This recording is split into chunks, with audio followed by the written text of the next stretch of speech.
Ravi de vous retrouver sur la page Guinée 99. Mesdames et messieurs, bonsoir et bienvenue dans cette édition d'information à la une de l'actualité. Pendant que la variole de chiens fait son retour, l'exophtalmie n'est pas en marge. Des cas à prendre au sérieux. Au sein de la population guinéenne, nombreuses sont des personnes atteintes de cette maladie orbitaire sévie. À Doubreka, notre reporter Ibrahima Timbobari s'est entretenu avec un monsieur atteint de cette maladie qui vraisemblablement se trouve dans un état critique. Suivez son reportage. Nous sommes dans le quartier Tompetin, dans la commune urbaine de Doubreka. Dans cette maison vit ce jeune homme souffrant de l'exophtalmie. Sur ces images, vous constatez l'évolution d'une maladie vieille de 3 ans avec un début qui paraissait assez banal.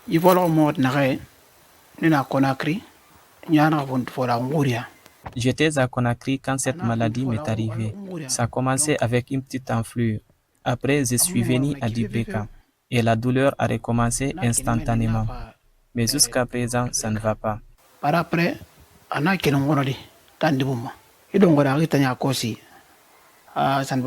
À côté de ce récit glaçant, Ousmane Camara traverse un moment de souffrance intense sans arrêt. Des nuits blanches, il en connaît forcément. Jusqu'à présent, ça ne va pas.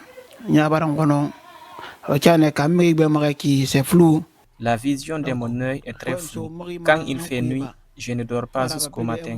D'ailleurs, ça fait plus d'1 mois. Je ne dors pas la nuit et je suis tout le temps debout. La douleur est très piquante.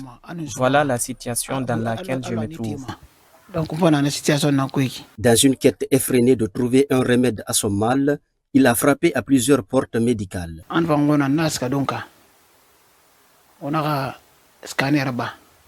Je suis allé à Donka, ils ont scanné mon œil. Après, ils m'ont prescrit des médicaments que j'ai achetés et pris. Je cherche constamment les médicaments, mais actuellement, je n'ai rien. Ça fait 3 ans que je suis dans cette souffrance. Issu d'une famille modeste, Ousmane Camara dit avoir dépensé toutes ses économies dans le traitement de son œil. Face à cette douloureuse situation, aujourd'hui, ce jeune sans espoir tend la main au gouvernement pour de l'aide et des personnes de bonne volonté. Je demande au gouvernement de m'aider, particulièrement au général Mamadi Doumbouya, afin que je recouvre ma santé, car je suis jeune encore. Aussi, aux personnes de bonne volonté, je vous demande de m'aider à cause de Dieu.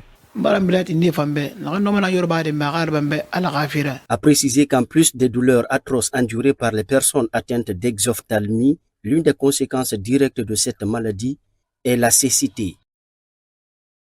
Et puis Ibrahima Kaba, âgé seulement d'1 an, est atteint d'hydrocéphalie depuis 2 mois de sa naissance. Après plusieurs traitements, mais hélas, ses parents ne savent plus à quel sens se vouer. Notre rédaction a rencontré la famille du petit garçon au quartier Sankefara pour afficher leur peine. Explication Ibrahima Khalil Gawar. Âgé d'1 an, Ibrahima Kaba fait face déjà à un défi de taille. 2 mois après sa naissance, il a été diagnostiqué avec une hydrocéphalie, une pathologie qui se manifeste par une augmentation anormale de la tête chez les enfants, due à une accumulation excessive de liquide dans le crâne. Ce diagnostic lourd de conséquences a plongé sa famille dans une lutte acharnée pour sa santé. Malgré les multiples traitements thérapeutiques entrepris dans plusieurs localités rurales de Kankan et Massentan, les progrès de ce jeune adolescent sont lents et incertains. Depuis que l'enfant là est mort, il a fait 2 mois. On a remarqué maintenant que la tête de l'enfant est en train de grossir. On dit que c'est fontanelle. On a fait le traitement de tout ça là, mais ça n'a pas marché. Sauf à la fin, on a réalisé que c'est l'eau qui est dans sa tête. C'est une amie qui m'a informé. Il y a un docteur. Il y a un docteur là-bas. On va partir. Lui aussi va regarder. On a été là-bas. Mais le docteur même nous a donné le numéro. Qui a appelé ce numéro-là? C'est lui qui va vous aider. On a appelé le numéro. Lui aussi, il est venu jusqu'à la maison ici. Il a fait les photos qu'il va envoyer à Conakry. Il a envoyé maintenant.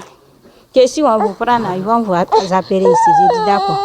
Mais jusqu'à présent, personne ne nous a pas appelé encore.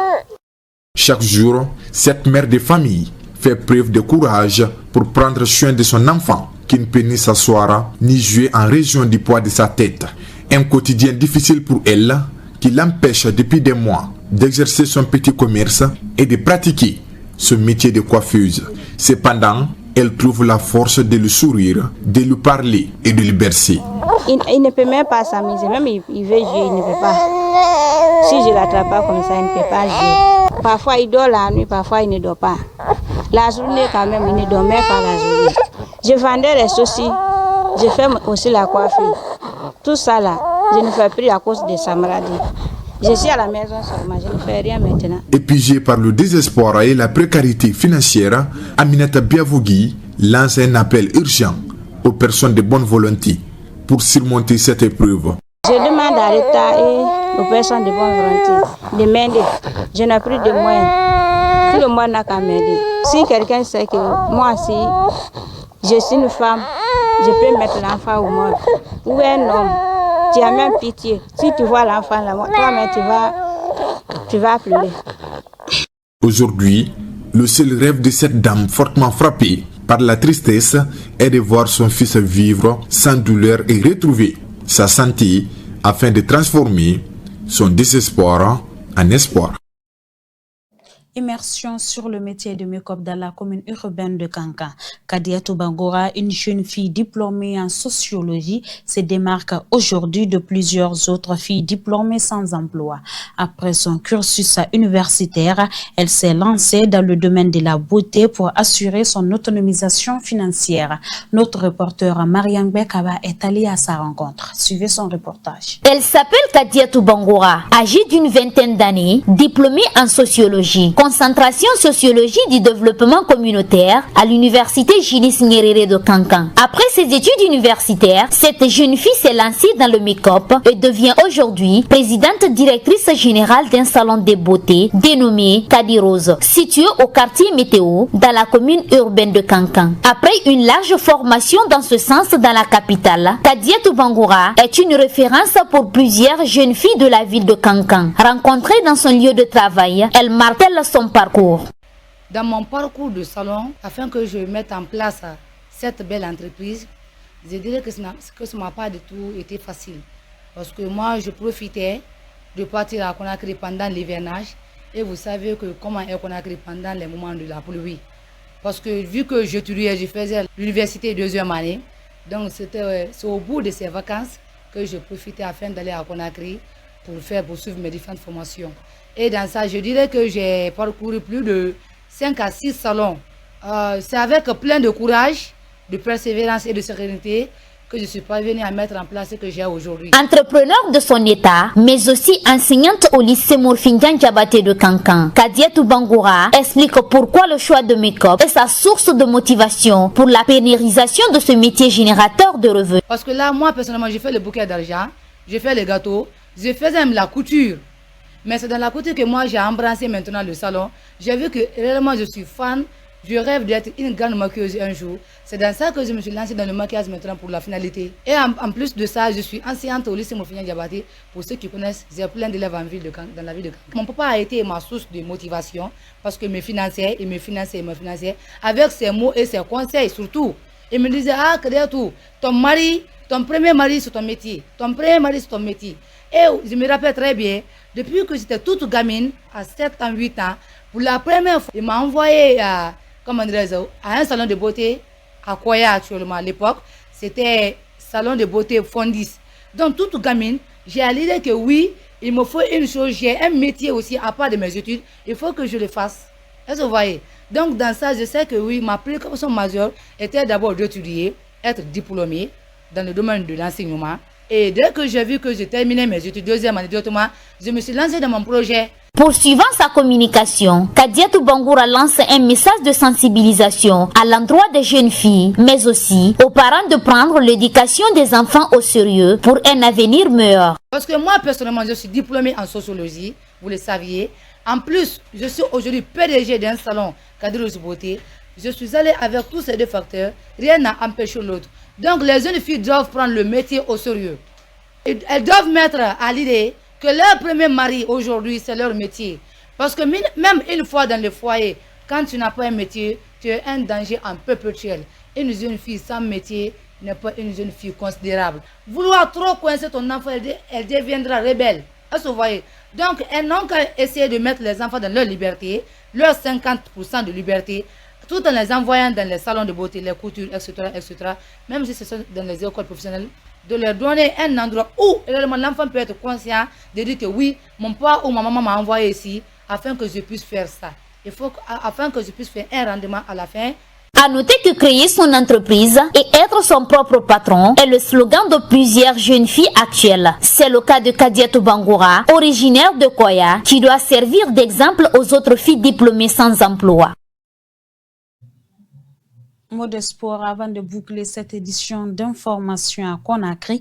De nombreux jeunes élèves et étudiants s'investissent dans la pratique du sport pendant cette période des vacances. Au rendez-vous, plusieurs disciplines sportives sont pratiquées à la Blue Jaune de Kaloum. Si d'autres préfèrent le basketball, par contre, d'autres préfèrent le football, chose qui est devenue leur quotidien en ce moment-ci avant l'ouverture des classes. Nos reporters Mariam Conte et Adam Aketa sont allés à la rencontre de ces jeunes. Suivez leur reportage. Entre football, basketball, fitness et autres, les sportifs choisissent leur activité selon leurs préférences. Pour ce jeune étudiant passionné du basketball, ce sport est devenu son violent d'ingre. Vu que le basket, déjà, c'est ma passion, c'est ce que j'aime faire. Donc du coup, je passe tout mon temps au terrain ici. À chaque fois, je viens au terrain. Des fois, je viens le matin, je viens le soir. Je pense que quand je quitte la fac directement vers les 17h, 18h comme ça, vu que je ne suis pas loin du terrain tout et tout, je viens vers les 18h comme ça, je m'entraîne. Vers 20h, 21h, je rentre à la maison.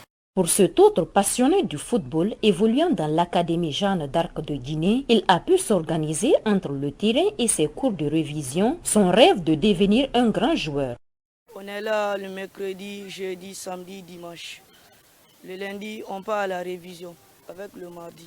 J'ai choisi le football en tant que sport pour faire sortir mes parents de la pauvreté, d'être un grand joueur un jour plus que Léo Messi et Cristiano Ronaldo.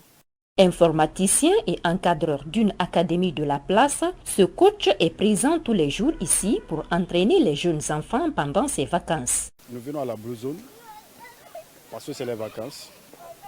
Après les vacances, nous sommes toujours là. C'est un coin qui est bien pour nous parce qu'il y a l'encadrement, il y a tout. Pendant les vacances, nous venons juste les mercredis, les jeudis, les samedis et les dimanches.